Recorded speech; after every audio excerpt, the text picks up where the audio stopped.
This is our third week dealing with, our fifth week dealing with saints. Next Tuesday, Chris, will be the last one. Yeah. And Reverend Elbert will do that. So tonight we're looking at two saints, one male, one female, Saint Ignatius of Loyola and Saint Teresa of Avila. So Ignatius of Loyola. He was born at Loyola, strangely enough, in the Basque region of Spain. That's the northern region. His parents were of the minor nobility from the clan of Loyola. That's the shrine built over his birthplace. He was actually baptized Inigo in honor of Inigo of Ona, who was an abbot. And the name also is a medieval Basque diminutive for my little one. So he was, as a child, he was known as my little one. It's not clear when he actually began to take the Latin name Ignatius instead of his baptismal name, but somewhere along the line he changed it. He adopted the name de Loyola in reference to the village of Loyola where he was born. Soon after his death, his mother died, and maternal care fell to Maria de Guerin, the wife of a local blacksmith. Later, when he was about 7, he returned to Casa Loyola. So, anticipating a possible ecclesiastical career, his father had him tonsured. Remember the tonsure? I think I showed that last time. Had him tonsured. But instead, he became a page in the service of a relative, Juan Velázquez de Cuellar, who was treasurer of the kingdom of Castile. And that was a big kingdom. And the treasurer of a big kingdom held a lot of power. In any case, during the time there, he took up dancing, fencing, gambling, dueling, and the pursuit of young ladies. Good for him. He was very keen on military exercises, and he was driven by a desire for fame. Very similar to Francis, actually, if you look at his earlier life. He patterned his life after stories of knights and chivalry, such as this book, this tale, Amadis de Gaula, which was a great chivalric romance of the time. He joined the army at the age of 17, and according to one biographer, strutted about with his cape flying open to reveal tight-fitting hose and boots. This guy's going to be a saint, remember that? So according to another, he was a fancy dresser, an expert dancer, a womanizer, sensitive to insult, and a punkish swordsman who used his privileged status to escape prosecution for crimes committed with his priest brother. What a family, yeah. No, remember, he's going to be a saint. But that does say something about the notion, especially in the Catholic Church, of ultimate forgiveness of sins. He follows the pattern of St. Augustine. In any case, so in 1509, at the age of 18, he took up arms for the Duke of Najera, and his leadership qualities earned him the title Servant of the Court. And he became very useful to the Duke, and he participated in many battles without injury, but there he is in his armor, isn't he? That's your future saint. At this battle of Pamplona, in May of 1521, he was gravely injured when French forces stormed the fortress, and a cannonball ricocheted off a nearby wall and fractured his right leg. So he was returned to his father's castle, where, and remember, in an era before anesthetics, he underwent several operations to try and repair the leg. with bones set and rebroken a number of times.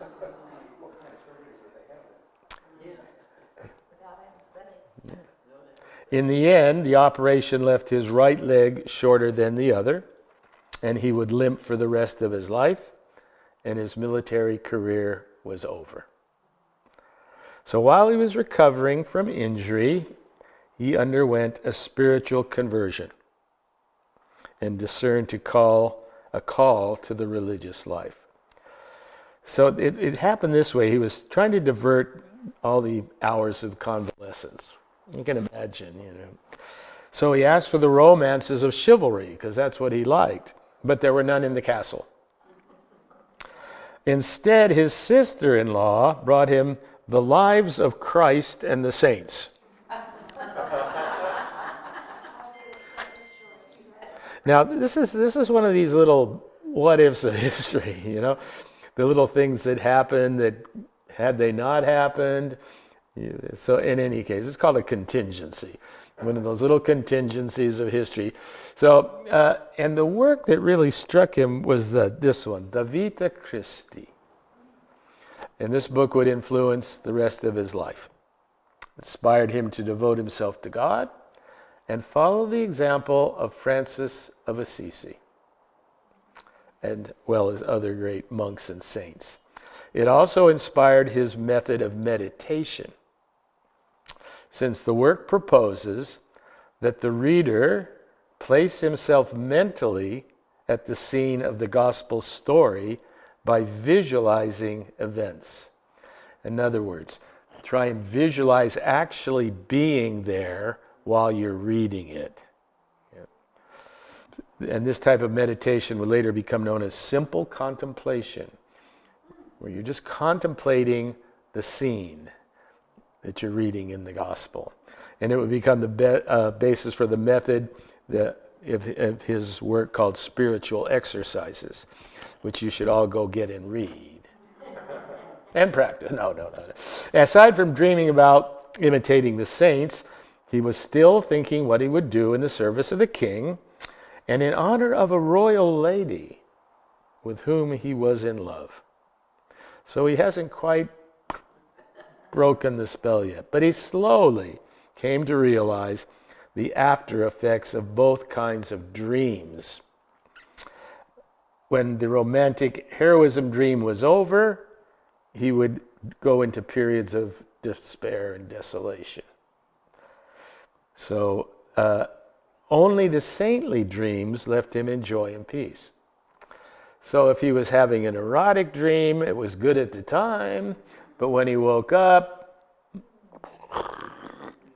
whereas the more saintly dreams, when he woke up, there was that.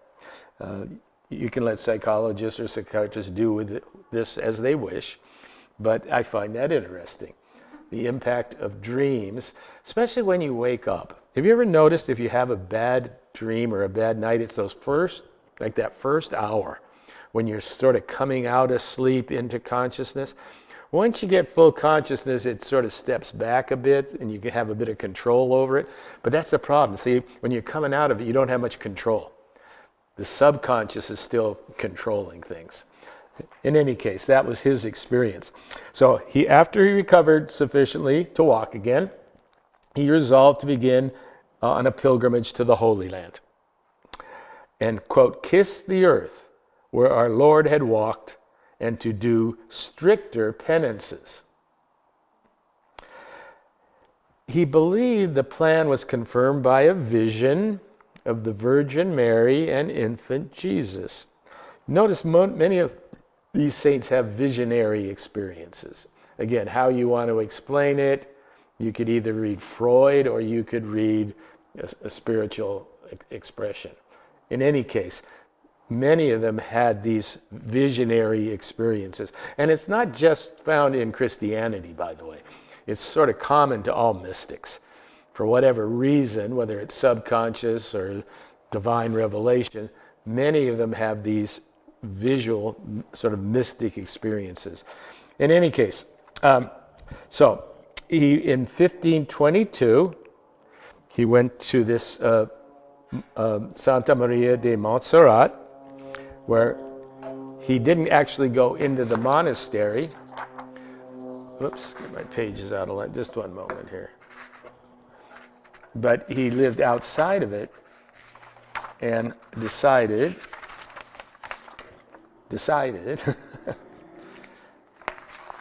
there we go. I was in a rush when I got home.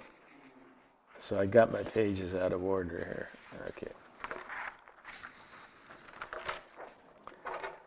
He decided he would carefully examine his past sins, confess, gave his clothes to the poor, somewhat similar to Francis, wore a garment of sackcloth, then hung his sword and dagger at the Virgin's altar during an overnight vigil at the shrine. So I'm done with that. Okay. From Montserrat, he walked to a nearby town known as Teresa, where he lived for about a year begging and doing chores at a local hospital in exchange for food and clothing. He spent several months praying, much of the time in a cave. So he wasn't living in the monastery. He lived in the nearby cave, sometimes praying up to 7 hours a day. That's a pretty good prayer session, 7 hours a day. And he also experienced a series of visions in full daylight. They were interesting. They were repeated visions that appeared as a form in the air near him. And he received a lot of delight from gazing at the object, which was in the shape of a serpent that had many eyes, but were not eyes, things that looked like eyes. He eventually became to interpret this vision as diabolical, as what we might call a test, a temptation. And he finally was able to get beyond it's when you think about it, if you can get out of just the religious sense, whatever going on in his being, there's these different images from the past life, and they appear in dreams and visions, and he reacts one way. Then there's his ideals that he holds before him. So he's in conflict, it seems to me. He's in some sort of spiritual conflict. And that's usually the basis of a saint, by the way. It's interesting. Most of these saints go through what and we'll see this later, St. John of the Cross calls the dark night of the soul. It's not just, I'm enlightened. No, it's a struggle. It's a spiritual struggle. And that's what he was undoubtedly going through. So in September of 1523, he finally makes it to the Holy Land. And his aim was to settle there. And he was actually there from September 3rd to about September 23rd, but was then sent back to Europe by the Franciscans. Not sure why. Not quite sure why. But in any case, he returned to Barcelona at the age of 33 and then attended what was known at the time as a grammar school in preparation for university entrance. So when we think of grammar school, we think of elementary school. It's sort of a prep school for university. He went on to the University of Alcalá, where he studied theology and Latin for a couple years. And then he moved to France to study at what was the university of the time, the University of Paris. It would be compared to Harvard or something like that. And he gained a master's degree there. So this is the time where his intellectual life now develops. So he's had all these spiritual experiences and calls, but he's really developed the intellectual side of his being. So on August 15th, 1534, he and 6 others, all students at the University of Paris, met at Montmartre. Ever you been to Montmartre in Paris? In the crypt below the church of Saint-Denis. It's now known as Saint-Pierre de Montmartre.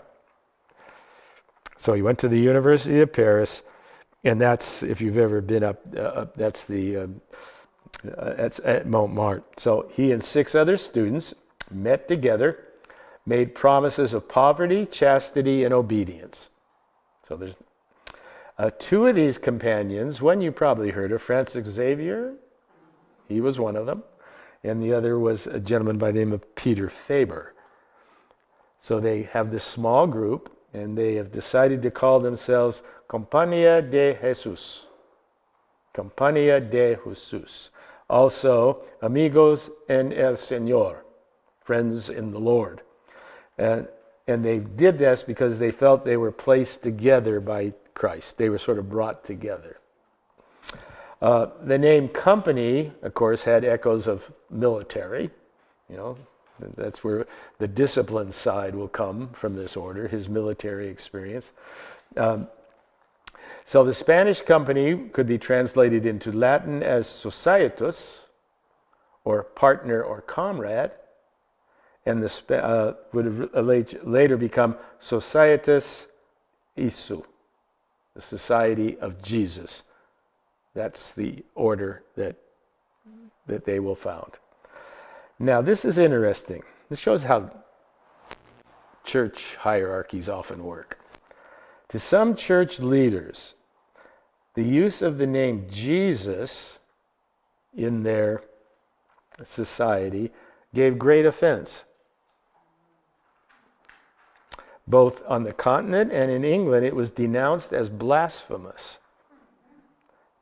Do you see why maybe if you're using the name, the Society of Jesus, and that's who we are, that might be going a little too far as the church is concerned. Now today that doesn't mean much to us, right? To a lot of people. But then those sort of things mattered, especially to the church hierarchy. So there were petitions were sent to the kings. There were ecclesiastical tribunals that they should change it to something else. Even the Pope Sixtus V, signed a brief that wanted to get rid of that name. But in the end, nothing came of it, and they were allowed to keep the name. So it was like what do you call that in a teacup? Tempest in a teacup. It was kind of. But I think it is indicative of how some religious organizations can get very, what do you want to call it? Yeah, I was going to call it petty, but that's a little too critical. But these little things matter. You know, it's almost like a compulsive disorder of some sort. If you don't have, how could you use the name Jesus in your society? That's not showing humility. You know, that kind of, anyway. So, in 1537, they traveled to Italy to seek papal approval for their order. And Pope Paul III gave them a commendation and permitted them to be ordained as priests. So, he was ordained as a priest. Remember, last time, I think the question came out of monks are not all priests, okay? The priests have to go through special training, and when you're ordained, what in the Catholic Church, that means you can distribute the sacraments. Because we've got to remember, in the Catholic Church, it's the sacraments. That's what gives you salvation. Not born-again belief. You can have all that, but you need the sacraments. That's always been part of the traditional Catholic. And that's why if you ever watch masses, masses are not. Yeah, have you ever watched the Mass and compared it to compared it to a Protestant service? What are Protestant services based on? The sermon. The sermon is the centerpiece. It's about 20 minutes of the. You watch a Catholic Mass, they have something called a homily.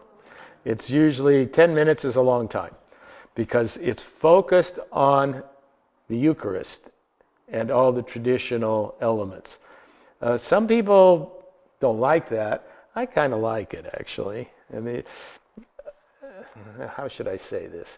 Sometimes Protestant service seem to lose that sort of mystery. There's a lot of mystery in the Catholic Mass, and it's meant to be that way. Ritual is supposed to be mystery. It's supposed to be something you can't quite understand. It's supposed to be something that when that bell rings, that wine is the blood of Jesus. We say, how can that be? That's not rational. Of course it isn't rational. It's a mystery. We don't like mysteries, do we? We want everything that we're scientific. We want it. How did it begin? What's it now? Where's it going? Write the book. End story. No mystery. Catholic churches, many religious traditions put a lot more emphasis on mystery. And they say that requires you to be a little more humble. In any case, so he becomes a priest. And he was chosen as the first superior general of his order, invested with the title Father General. He and his companions went on missions across Europe, and this is what's important, to create schools, colleges, and seminaries. That was his intellectual side. He felt the calling, but in terms of service, it would be in terms of schools. Seminaries, and seminaries are schools of sorts. Actually, I had never been up to St. John's Seminary, and I was called to go up there the other day as part of my job. That's gorgeous up there. It's kind of hidden away. I've been up to Padre Serra before, but it's beautiful. And you know what? It's quiet. It's so quiet. And it was so nice. Anyway, so then this gentleman, Juan de Vega, who was the ambassador to Charles V of the Holy Roman Empire, met Ignatius in Rome and invited the Jesuits to travel with him to his appointment as Viceroy of Sicily. So he has a lot of close, powerful connections. That always helps. That always helps in moving things forward. Someone like Francis didn't have that. He was wealthy, but he didn't have those political connections. So anyway, as a result, a Jesuit college was established in Messina, if you know where that is in Sicily. Famous place in Roman history, but that's something else. And it proved a success, and its rules and methods were then later adopted to a number of subsequent colleges. So he's an interesting combination of mystic and intellectual. Mystic and intellectual. In a letter to Francis Xavier before his departure to India in 1541, that's Francis Xavier's departure, he famously used the Latin phrase meaning, which was, "Go set the world on fire." That's the order's sort of motto, "Go set the world on fire." And it's still used in the order today. Go set the world on fire. With the assistance of his secretary, he wrote the Jesuit constitutions, which were adopted in 1553. Whenever you get an order, you've got to have some structure. So this was how you would sort of centralized organization of how the order would live. It stressed absolute self-denial and obedience to the Pope and to superiors in church hierarchy. Loyola's you see the military aspect here, your command, you're always obedient to your, that's a very important thing in the military, obedience to your commander. He sort of translates that a bit into his religious position. Some of the saints disagreed with the Pope. This is the order. We can do our things here, but we have to follow the order. And who's the leader? The Pope. And the Catholic Church could justify that through Scripture. Thou art Peter, and upon this rock I build my church. That was the phrase from the gospel that was used to justify it. Because Peter was the Bishop of Rome. And that's all the Pope is. I shouldn't say all, but initially he was just the Bishop of Rome, along with a number of other bishops. But over time, for political and other reasons, the Bishop of Rome became the Pope. So it's a sort of military structure involved here. And this order, these ideas were summarized in the motto, "Act as if you are a dead body." What do you think? What do you think? Don't take it literally. What do you think it means? Die to yourself. Die to your ego. As if you're dead to whoever you were. Very similar to what Augustine said. Die before you die. People say, what could that mean? It means die spiritually. Die, get the ego out of the way. That's a spiritual death. You're going to die bodily anyway. So you die before you die. And this became part of the Jesuits' notion. Live as if a dead body. Now, if I went out and tried and sell that today, probably wouldn't go too far. But that's the meaning. The ego should be like a corpse. The ego. Yeah. So the overarching Jesuit principle became for the greater glory of God. So by 1553, his health had begun to fail, and he decided to dictate a testament of his life to a Jesuit named Luis Gonzalez. The work was later published as an autobiography, if you want to get it, in 1555. It recounts his life from the 20s to the 30s, starting with his convalescence, his religious conversion.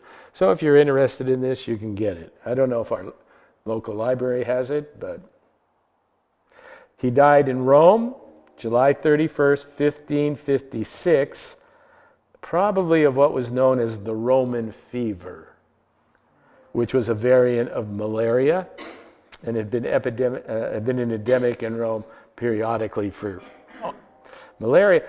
We forget about malaria by and large. It was one time even said that malaria was almost eliminated. It's coming back, by the way. Go home, look at the death statistics for malaria in world history. You'll be surprised. Millions. Malaria was a scourge. Almost as bad as the plague. It just keeps coming back. It keeps coming back, yeah. It's hard to kill these things. I think in the end the viruses will win. If you're just looking at it in terms of evolution, they survive. They survive, and they're very tough. They're very tough. In any case, we're going on all sorts of different directions here. It's kind of fun. We got to have some fun. So, an autopsy revealed that he also had kidney and bladder stones, which is probably causing his abdominal pains in later life. His body was dressed in priestly robes, placed in a wooden coffin, and buried at this church. Ignatius was beatified by Pope Paul V, July 27, 1609. So that was, for the time, a relatively short period. It's about, 50 years from his death till he was made a saint. It was usually longer than that. What miracle did he do? What miracles did he do? Doesn't sound like too many. He got an order. Yeah. Started the school. I'll have to look that up. What's the school across from St. Clair's, St. Ignatius? No, that was St. Joseph. Yeah, I worked in a Catholic girls' school that was founded by the Sisters of Mercy, and right across the street was the boys' school. What was our biggest problem? The street in the middle. Where is Jody? Oh, I used to see those young Catholic girls. They were all out smoking cigarettes, but they were lovely kids in any case. All right, so feast day, if you want to know, July 31st, which was actually the day he died. I should go back one. What was he? The patron saint of soldiers, especially Catholic soldiers. And I think also of warriors in general. No, the Archdiocese of Baltimore. Not sure why. And the Catholic Diocese of Antwerp. Jeopardy, okay. Second saint is a female. She's one of my favorites. Teresa Sanchez de Cepeda de Avila Almeida, born March 28, 1515. There was this period in religious, the 16th century was a major spiritual upheaval. It will later bring about the Protestant Revolution, the number of saints, the churches in turmoil. It's amazing. So a lot of these saints come. You ever notice that? Sometimes something takes turmoil to bring it about. If things are going okay, all right. It's when there's turmoil. So it's when it's turmoil, you get some sense of creativity, and that's often been said about art as well. It's often said about art. There's some sort of tension or turmoil that's bringing about these creative juices. All right, so we've covered a lot of topics tonight. So her paternal grandfather, this is interesting, was Juan Sanchez de Toledo. He was a Marrano. You know what a Marrano was? Or a converso, sometimes called. A Jew who was forced to convert to Christianity in the late 15th century, 1492, when the Jews were driven out of Spain. They had a choice. You could either convert or... The problem was, even if you converted, you were always suspect. You were always... Because what would the reasoning for that be? They're just converting, so... They're not serious. They're just saying. So anyway, he was a converso. He was actually condemned by the Spanish Inquisition, which was a pretty brutal force in those days. You didn't want to get on the bad side of the Spanish Inquisition, because then you'd be up for heresy, and heresy still held a pretty big penalty. So he was for allegedly returning to Judaism. So he was brought before the panel because they said he wasn't honest. He made it through the Inquisition and later did assume a Catholic identity. Now this is interesting, right? Because his granddaughter is going to be a Catholic saint. Her father was a successful wool merchant, one of the wealthiest men in Avila. Again, coming out of wealth. A lot of the saints don't come out of poverty. That's an interesting thing to think about. Why is it that so many come out of wealth? Do they buy their way into a bunch of stuff? I would say more guilt.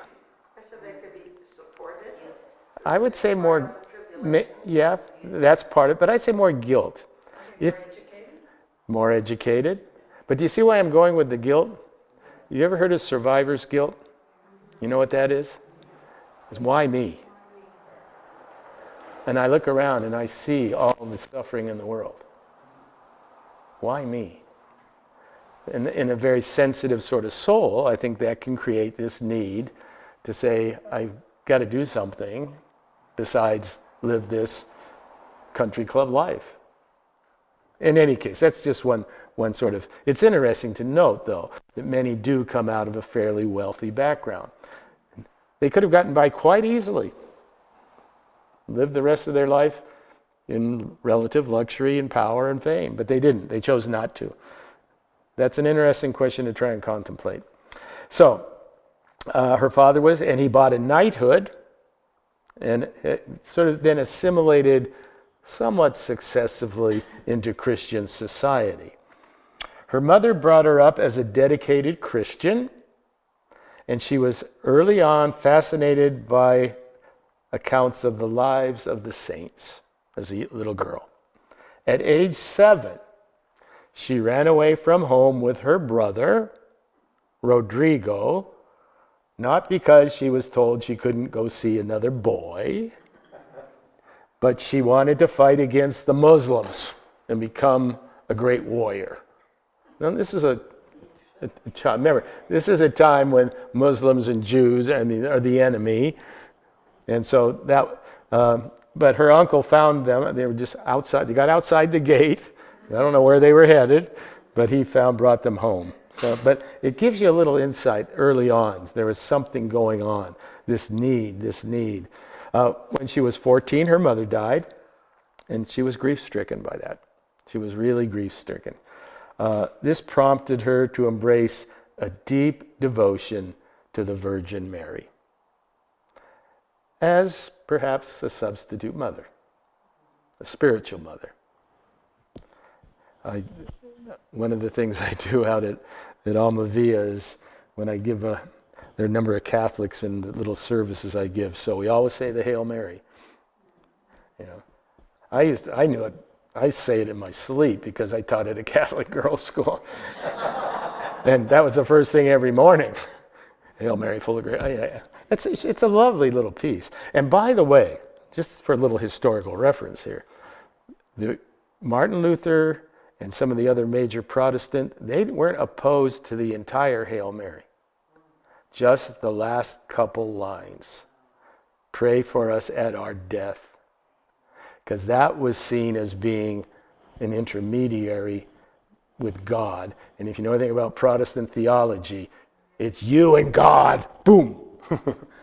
No one's going to stand in there for you. No priest that can give you that confession. No Mary that can soften the blow. And I think, anyway, that's part of the... I think people should know that, because they say, Protestants don't believe in Mary. Luther loved Mary. He just didn't like those last couple lines. Okay, just a little tidbit. So, like I said, she was prompted to this complete devotion to Virgin Mary as her spiritual mother. And she became enamored of popular fiction, medieval knights, tales of chivalry, all of that. That was what was popular. She attended an Augustinian school for nuns, a nuns school, nuns who run the Augustinian in Avila. And after completing her education, she didn't want to actually go into a religious vocation. But it was to stay with her uncle and some other relatives that convinced her. Again, what if she doesn't do that? So in 1534, age 20, now this is interesting, much to the disappointment of her very pious father. Remember, his father had been a converso, so that's another little sad side point. Sometimes the most, I'll say it, fanatic of believers are converts. That's been shown. It's sort of a need to justify. In any case, her father was displeased that she decided to enter the local Carmelite convent of the Incarnation for its lack of austerity. The various orders were sort of a rainbow, from very austere to pretty normal, and this Carmelite convent of the Incarnation wasn't very austere. It was monastery light. Okay. So her father was upset, and what's interesting, this monastery was built on top of land that had been previously a Jewish cemetery. The third spiritual alphabet, which was a guide on the examination of conscience. A guide on the examination of conscience. That can be a pretty tough thing, depending how honest you want to be. Because I remember even in the Episcopal Church, when you said confession, you didn't just say it for what you did. You said for what you failed to do. Sin of omission. Yeah. So if you're really examining your conscience at a very deep level, and you might be a bit neurotic on top of it, you can get in some pretty deep water. Because you can get into that overly guilt cycle. In any case, this is where the dark night of the soul comes in. From a saint's perspective, if you don't go through that, you don't break through. It takes the pain of conscience to get you through. And that can be hard. That can be hard because suddenly it's sort of an isolated feeling. That's why John of the Cross, it's the dark night of the soul when you're deep, deep inside yourself by yourself.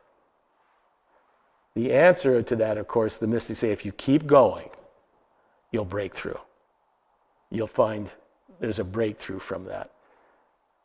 In any case, so she became very much involved in this inner contemplative, and she read all sorts of mystical works. This one, Peter of Alcantara, a treatise on prayer and meditation. And now this is it. She became so zealous, she became ill. Became very sick physically. She spent almost a year in bed, which caused huge worry to the community and the family. She nearly died. She was given the last rites, but recovered, according to her understanding, the intercession of Saint Joseph. Again, you can, whatever's going on internally and whatever images she's using, she felt something came to her rescue that was beyond herself.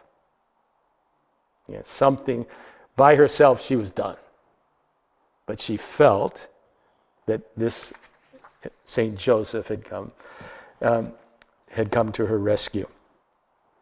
And then after that, this is interesting, she began to recover, but she began to continually have what we call bouts of religious ecstasy. Bouts of religious ecstasy. What's a bout of religious ecstasy? Have you ever seen someone chanting and well, maybe even going into some sort of almost a trance? Yeah. It's sort of the opposite of meditation. Meditation is a quiet, inward, going inward. Ecstasy, ecstatic religious experience is often associated with dance, with bodily movements, with energy. You see that in certain Christian movements, right? You know, so she began to have these experiences, and then she began to punish herself, and the nuns began to think that she was diabolical. There's a crazy lady down the road. She's having all these visions and doing all these strange things, and yeah, try and put yourself in that. So, but she was saved by her confessor. She had a confessor who seemed to understood that she was going through a psychotic break, what we would call a psychotic break, but that she could come out of it. His name was Francisca Borgia. He reassured her that her thoughts were not diabolical. And sometimes that's what it takes, right?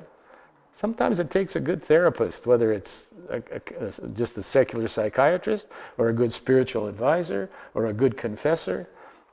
Martin Luther had the same, by the way. Martin Luther was what we call, he was always confessing, compulsive confessor. He was in the confessor's box 5-6 times a day. Why? Because he was having thoughts that he shouldn't have. Finally, he had a confessor who said, Martin, next time you come to me, it better be damn serious. Or something to that effect, I don't know. And that was his turnaround. Sometimes we need an aid. Maybe sometimes we just need a good friend. Somebody who's willing to see something that we don't see and help. So anyway, that was her experience. And on St. Peter's Day, 1559, she came firmly convinced that Jesus had presented himself to her. And these visions last for about uninterrupted for more than 2 years. Now, this is the most famous. In one vision, an angel drove a fiery point of a golden lance repeatedly through her heart, causing spiritual pain. This is what she later wrote. She wrote a lot, so we know, and she was a good writer, by the way. I saw in his hand a long spear of gold, and at the iron's point there seemed to be a little fire. He appeared to me to be thrusting it at times into my heart and to pierce my very entrails. When he drew it out, he seemed to draw them out also, and to leave me all on fire with a great love of God. The pain was so great that it made me moan, and yet so surpassing was the sweetness of this excessive pain that I could not wish to be rid of it. Now, let me just tell you, if you do any extensive research, and Freudians have a real interesting time with this passage. Just to let you know, but in any case, this became, this famous work, by Bernini, The Ecstasy of Saint Teresa. And our dear friend has brought a book with her tonight that's on Bernini, that when we're finished, if you'd like, or to share it, there's some close-ups of this. But she had that impact. I mean, it's one of the great works of Western art. Can you see? Terry, see behind you? Yeah, what I would suggest right when we end, maybe everyone just come by and take a look at some of it. It's beautiful. 4 or 5 pages after this with more details. Yeah, the details is amazing. So it's somewhere in Rome. I forget. I'm sure it'll probably say where it is. I think it's in Rome. Okay. In Rome. Yeah, it's in one of the Roman churches, yeah.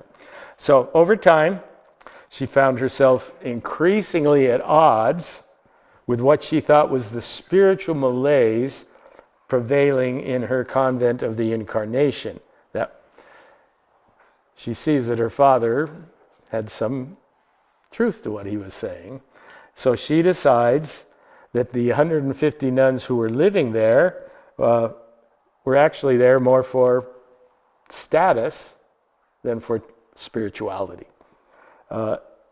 There were daily visitors, many of high social rank coming in, which disturbed, she said, the atmosphere with frivolous concerns and conversation. And thus she decided to found a reformed Carmelite convent, correcting the laxity that she thought she found there and elsewhere. You remember Claire also wanted to found a more strict convent. A lot of these convents were not very strict, to be quite honest. I mean, I'm not suggesting they were hedonistic, although there was probably that there too, but they just didn't have that strict discipline. It was because for many women of the time, that was a place you could go and have some freedom from men. Seriously. It was one of the places they could push women. Yeah, but that's true. They could push, but a lot wanted to go because if the only other alternative was Spain, male-dominated machismo. That was the nature of that culture, still is, by the way, in many aspects. So it's been interesting to study, and there have been studies, why women went into these. Some they were pushed in by family, but others wanted to go because it gave them at least a sense of freedom of some sort. And if they had to be married, they were. They were married to Jesus. They all wear rings, or did. You see a nun, they wear a ring, they're married to Jesus. So she wanted to start this new convent. Of course, she got pushback, and eventually they sort of made her go into seclusion. And she remained in seclusion in prayer and meditation. Finally, in 1567, she received permission to establish a new house of her order, as well as to set up houses for men. In other words, she could set up house. And as a result, she formed what were known as the Decalced Carmelites. That means barefoot. The barefooted Carmelites. They wore no shoes. As a symbol of their austerity. And then, for one of the men's convents was founded by John, who is now known as John of the Cross. If you may have heard of his famous work, The Dark Night of the Soul. It's a deep, penetrating analysis of the process I've been talking about, that spiritual struggle to get liberation or salvation or whatever term you use. In 1576, unreformed members of the Carmelite order started to persecute her, as well as her followers, as well in some of the male monasteries. And she was instructed to go into involuntary retirement, which she obeyed, and she went to St. Joseph of Toledo. Meanwhile, her friends and associates were subjected to pretty vicious attacks. St. John of the Cross was held prisoner in his own convent, monastery, for a fairly long period of time, was actually tortured, because he writes about it. Why? What did they think he was? They thought he was diabolical. That's the problem with religious ecstasy. It can easily be interpreted as diabolical, because sometimes the expression is rather different. Have you ever seen the Hare Krishna? You know, people look at is that religious? Well, in any case, he eventually, one of the interesting aspects, King Philip II comes to their rescue. For some reason, he was very fond of St. Teresa of Avila and St. John of the Cross. And if the king's on your side, that's not bad. That's not bad. So he was able to stop the persecution. In the last years of her life, she actually began to travel extensively. She founded 16 new convents. 16 new convents. And these were all discalced. That meant they were barefoot with these vows to poverty. Her final illness overtook her in 1582. Her final words, "My Lord, it is time to move on. Well then, may your will be done. O my Lord and my spouse, the hour that I have longed for has come. It is time to meet one another." That's nice, isn't it? It's got a nice ring to it. Yeah. She was buried at the Convento de Anuncion in western Spain. That's where she's buried.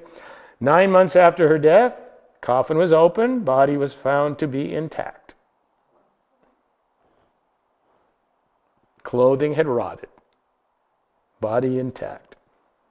Before the body was reinterred, one of her hands was cut off, wrapped in a scarf, and sent to Avila as a relic.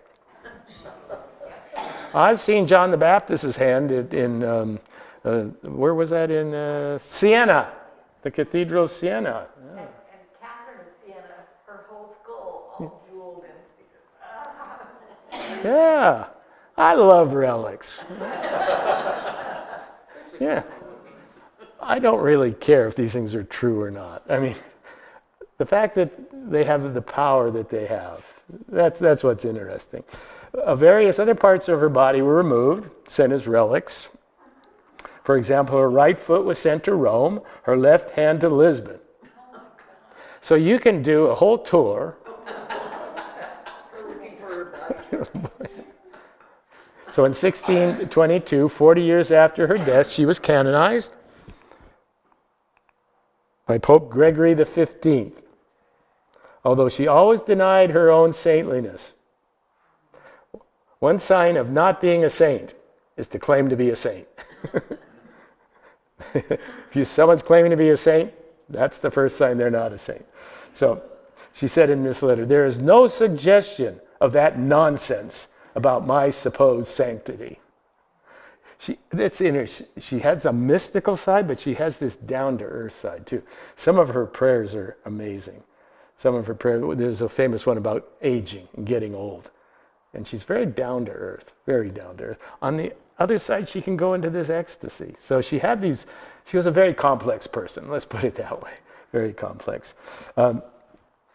She was made Doctor of the Church posthumously by Pope Paul VI, September 27th, 1970, along with St. Catherine of Siena, making them the first women to be awarded the distinction, Doctor of the Church. Not just a saint, Doctor of the Church. She was known as the Doctor of Prayer. The Doctor of Prayer. Her feast day is October 15th, which happens to be my grandson's birthday. It also happens to be Friedrich Nietzsche's birthday. So her writings, I just want to end with this. These are she's well known as a writer. She's a great writer. She had a lot of time to write. The two most well known are her autobiography. It became a source book for Christian mysticism. It's influenced theologians over the centuries. And it's the kernel of her thought is what is known as the ascent of the soul in stages. The ascent, the rising of the soul in stages. The first is mental prayer, or devout contemplation or concentration, with the withdrawal of the soul, and the devout observance of the Passion of Christ. Okay, so you begin to visualize the Passion. That's the first step. Second is called the prayer of quiet, in which the human will is lost or given up in that of God.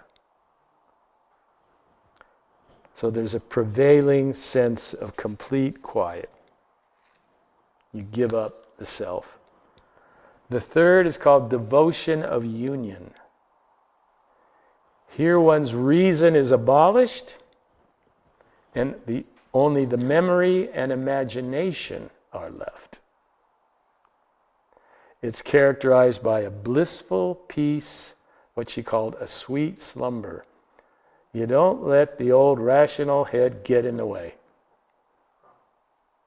Okay? It can only give you certain answers. At a certain point, you let it go. The fourth, the devotion of ecstasy or rapture. The state in which consciousness of being in the body disappears, a sense of activity ceases.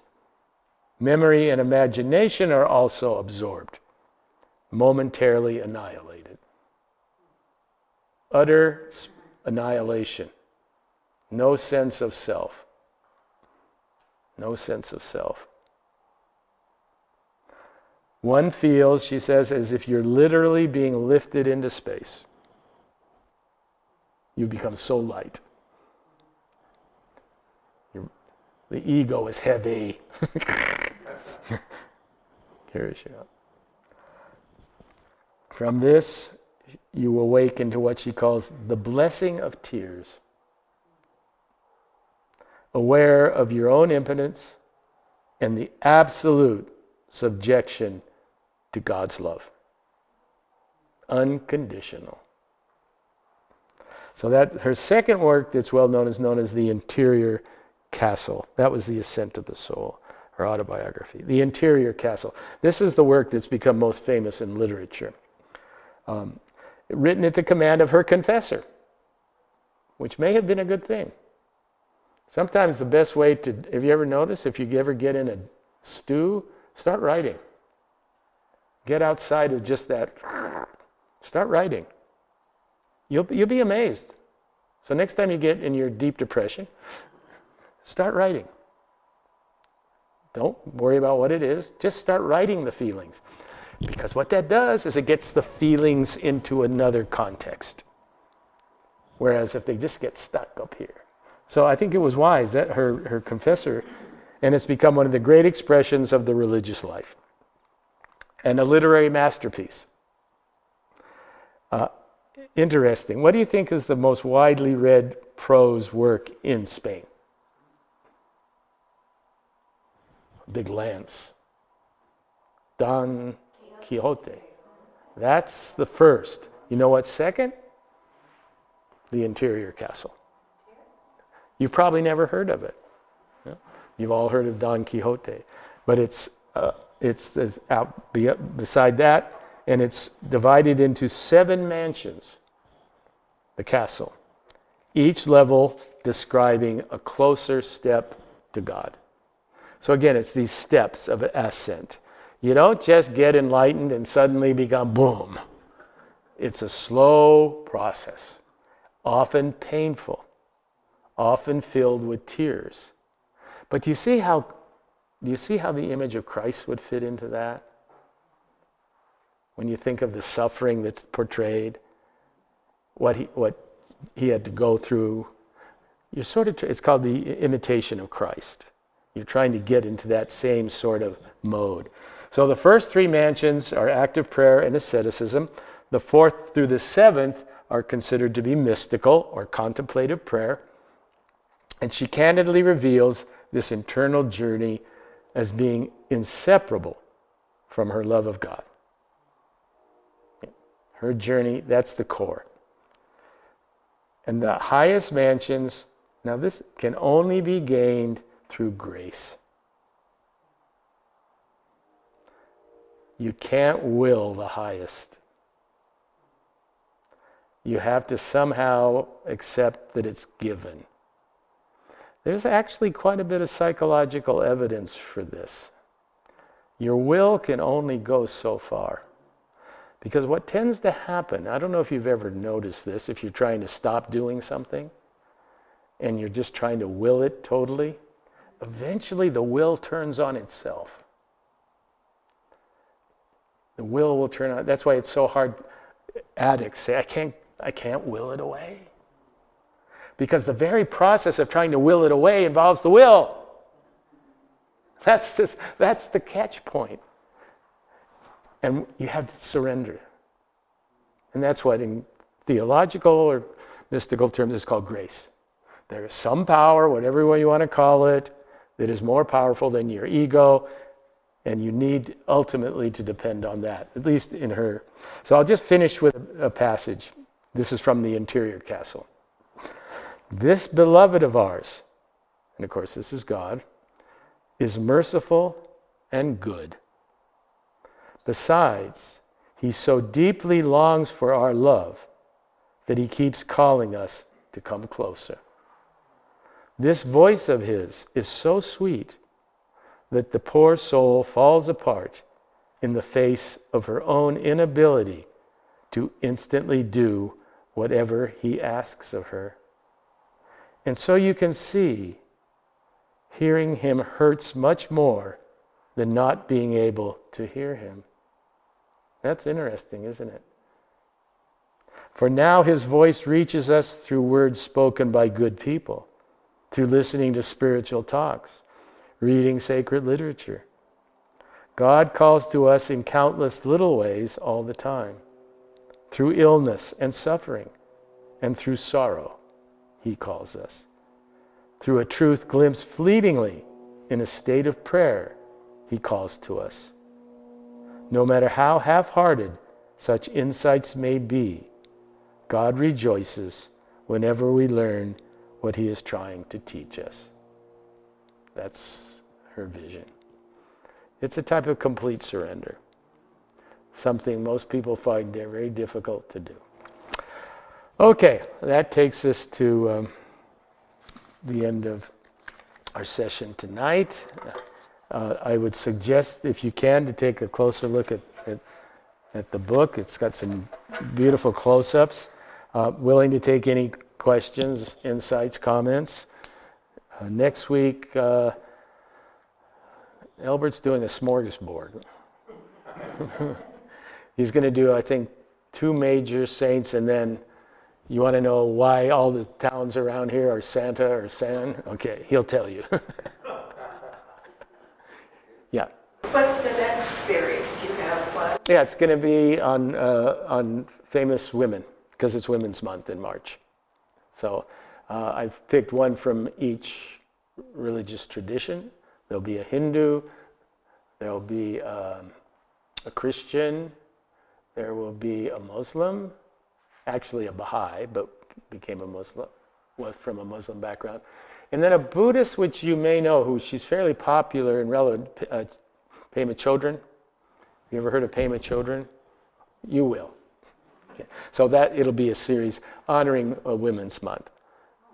Yeah, Chris. Go back 3 slides to where she said, Yes, sir.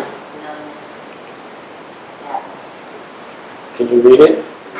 says, prayer is an act of love. Words are not needed. Even if sickness distracts from thoughts, all that is needed is the will to love. Yes, she's become very, very popular throughout the years. Notice it says, Saint Teresa of Avila, pray for us. Because that's one of the functions of saints. You ask them to pray for you. You ask them to pray for you. Okay? Well, thanks for coming. We went a little over, but I didn't go as far over as Elbert.